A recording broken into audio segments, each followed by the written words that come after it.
मैं जब बाहर जाया करती थी ना, तो मैं ऐसे घरों को देखती जाती थी, तो मैं सोचती थी या अल्लाह इसके अंदर जो लोग रहते हैं वो हम जैसे ही लोग हैं। अपनी बहुएं जो है ना उनकी भी चेयर्स जो है कम से कम 12 चेयर्स वाला ना। अस्सलाम वालेकुम, कैसे हो ज़ैर? हाँ मेरी जान का टुकड़ा, 1:30 बज गया है और अल्लाह ज़िंदगी करे। बस बच्चों का काम इस टाइम थोड़ा ज़्यादा होता है, दोनों अल्हम्दुलिल्लाह अपना लगे हुए हैं। तो चलें जी आज का व्लॉग स्टार्ट करते हैं। जी सोचा तो था कि आज इफ्तार व्लॉग ही आप लोगों के साथ शेयर करूंगी, लेकिन जबकि इफ्तार व्लॉग शेयर कर रही हूँ ना, आप लोगों की बहुत ज़्यादा सजेशंस आती हैं कि आप ही प्लीज़ अपना डाइनिंग टेबल चेंज करें। और आज की वीडियो में सबसे पहले इस डाइनिंग टेबल की स्टोरी आप लोगों के साथ शेयर करूंगी, कब चेंज कर रही हूँ, कैसा लूँगी वो शेयर करूँगी। 3rd नंबर के ऊपर मेरी ये सब्सक्राइबर मिली मुझे जनाब इम्तियाज़ मॉल में, और उन्होंने कैसी बात की ना, उसके लिए मुझे आज की वीडियो जो है वो बनानी पड़ रही है। सबसे पहले मैं आप लोगों को इस डाइनिंग टेबल का बताऊँ कि ये डाइनिंग टेबल मैंने 2003 में लिया था, जब माशाल्लाह से मेरा उज़ैर पैदा हुआ था।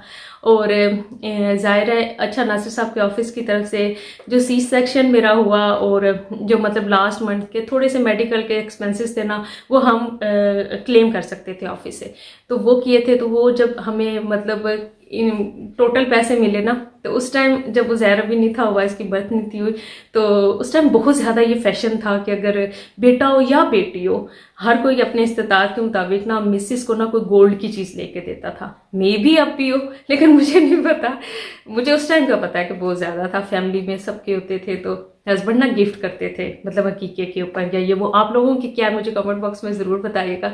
तो मुझे अभी तक याद है कि लास्ट ही मंथ था, तो मुझे नासिर साहब कहते हैं कि तुमने क्या लेना है ना, मतलब तुमने कड़े लेने हैं या क्या लेना है। मैंने कहा नहीं, मैंने ना डाइनिंग टेबल लेना है, क्योंकि मैं जब किसी के घर जाती हूँ ना, तो मेरा बहुत ज़्यादा डाइनिंग टेबल को देख के दिल करता है कि मैं डाइनिंग लूँ। बहरहाल हमें ये डाइनिंग टेबल अच्छा लगा और मैंने ये उस टाइम ख़रीद लिया।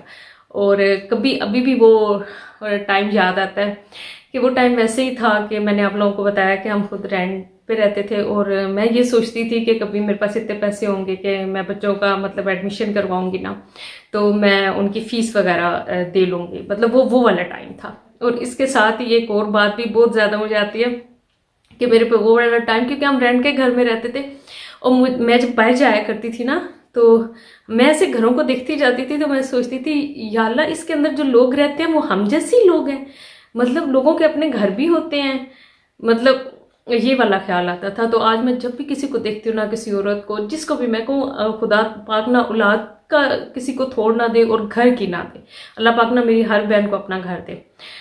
ये वो वाला टाइम था जब मैंने ये वाला डाइनिंग टेबल लिया था, और अल्लाह का करोड़ बार शुक्र है फिर मैं जिस घर में शिफ्ट हुई वहाँ पे भी ये सही था, हमारे यूज़ के मुताबिक सही था। जब इस घर में शिफ्ट हुई तो थोड़ी अरसे के बाद मुझे, मतलब 1-2 माह के बाद मुझे लगा कि नहीं, अल्लाह खैर करे, हम नया घर लेंगे तो वहाँ पे जाके मैं डाइनिंग टेबल चेंज करूँगी। और इसके पीछे करोड़ बार रब का मैं शुक्र अदा करूँ। चैनल का तो वो छोड़ दे, करोड़ बार रब का शुक्र है, मैं जितना शुक्र अदा करूँ ना कम है। और अभी मैं आपको ये बताऊं कि ये तो वो हो गई स्टोरी उस डाइनिंग टेबल की। अब मैं आपको बताऊं कि मैं इम्तियाज़ मॉल में जिस फ्रेंड को मिली ना, उन्होंने मुझे कहा कि आप ही, मेरे 3 बच्चे हैं और 2 बेटियां 1 बेटा है, और वो छोटे हैं, तो मैं कुछ करना चाहती हूँ लेकिन मुझे घर से परमिशन नहीं है। लेकिन शुक्र है अल्लाह का, मैं आपकी वीडियोस रेगुलर देखती हूँ, और मैंने अब स्टडीज़ अपनी स्टार्ट कर दी हैं, और माशाल्लाह मैं BA के ना 2nd ईयर में हूँ। और मुझे अब यही है कि जब तक मेरे बच्चे बड़े होंगे, मैं कुछ करूँगी तो मेरे हाथ में तालीम हो। यकीन माने मुझे उस दिन इतनी खुशी हुई कि शुक्र अल्हम्दुलिल्लाह, किसी को मतलब किसी ना किसी को तो फायदा हो ही रहा है ना इन बातों का। कोई ना कोई मेरी जिंदगी को देख के कुछ ना कुछ लर्न कर ही रहा है, किसी ना किसी को वो चीज़ें पिक कर लेते हैं। मैं आपको सच में बताऊं कि अब जो है करोड़ बार रब का शुक्र है, आज की वीडियो सारी उन औरतों के लिए, सारी उन माओं के लिए जो ये समझती हैं कि वो घर में कुछ नहीं कर सकती। मुझे बहुत अजीब लगता है जब आके आप लोग कहते हैं ना कि हम कुछ नहीं कर सकते, हमें परमिशन नहीं है, हम ये नहीं कर सकते। परमिशन की चले एक तरफ से बात ठीक है, लेकिन जितनी परमिशन है ना, उसके अंदर भी रह के आप लोग बहुत कुछ कर सकते हो। अल्लाह का करोड़ बार शुक्र है, अब मैं अपना बिजनेस करती हूँ, अपनी मेरे इतने ऑनलाइन है काम, ये वो।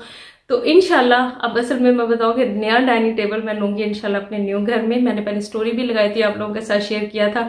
मैं अभी वैसे लेना हो तो मैं इसे चेंज कर लूँ, क्योंकि राइट लेफ्ट काफ़ी है जगह। कभी दिल करता है कि 8 टेबल चेयर्स वाला ले लेती हूँ, लेकिन फिर मैं कहती हूँ कि नहीं, 1-2 साल और रुक जाती हूँ। इंशाल्लाह अपनी बहुएं जो है ना, उनकी भी चेयर्स जो है कम से कम 12 चेयर्स वाला ना टेबल लूँगी, साथ डाइनिंग एरिया सेपरेट हम बनाएंगे इंशाल्लाह। आप लोगों की दुआएं रही तो, और इंशाल्लाह मैं उस टाइम तक, अल्लाह ने ज़िंदगी दी, अल्लाह ने, वो कहते हैं ना कि अल्लाह ने बस इसी तरह हाथ थामा रखा, तो इंशाल्लाह जो आगे प्लान में है, इसलिए मैं जो है वो भी डाइनिंग टेबल ये वाला चेंज नहीं कर रही। इस डाइनिंग टेबल को देख के ना दो बातें ऐसे फौरन से जेब से गुजर के जाती हैं कि नासिर साहब ने कहा था कि सोच लो कड़े लेने हैं गोल्ड के या डाइनिंग टेबल लेना है, तो मैंने कहा था नहीं, मैंने डाइनिंग टेबल लेना है। और दूसरी वो बात कि मैं वाकई उन दिनों जब लोगों के घर देखती थी तो कहती थी कि या अल्लाह, कुछ लोगों के अपने घर भी होते हैं जहाँ वो सुकून से उठते हैं, अपनी मर्जी से जो काम करना चाहें करते हैं। तो इस डाइनिंग टेबल के साथ, और जब मैं चेंज भी करूंगी तो इसे साथ रखूंगी क्योंकि इससे बहुत यादें वाबस्ता है। इसको मैंने, मेरी अम्मी ने, हमने कितनी दफ़ा खुद अपने हाथों से पॉलिश किया है, इसकी पोशिश चेंज कराई है। ये मतलब बहुत सालों मेरे साथ रहा है। तो इससे वो सारी यादें, वो इसलिए वो ज़रूरी होती है कि आपको ना अपनी रूट के साथ आप रहे, आपको पता हो कि आप कहाँ से उठे हुए हो, आपको फिर उन नेमतों की कदर रहती है।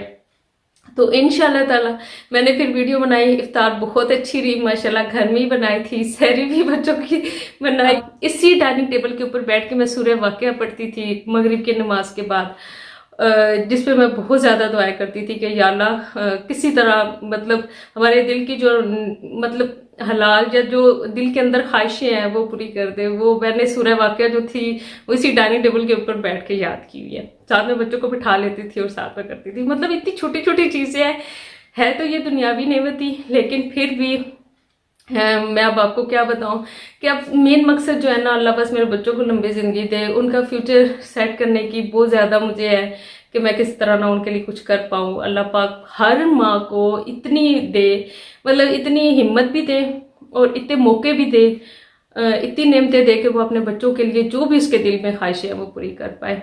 तो मैंने कहा कि आज की वीडियो जो है वो मैंने मेरे ख्याल में तीनों बातें आपको बता दी हैं। आई होप कि छोटी सी वीडियो अच्छी लगी होगी। इंशाल्लाह फिर कल व्लॉग ही आप लोगों के साथ शेयर करूँगी। तब तक के लिए अल्लाह हाफिज़।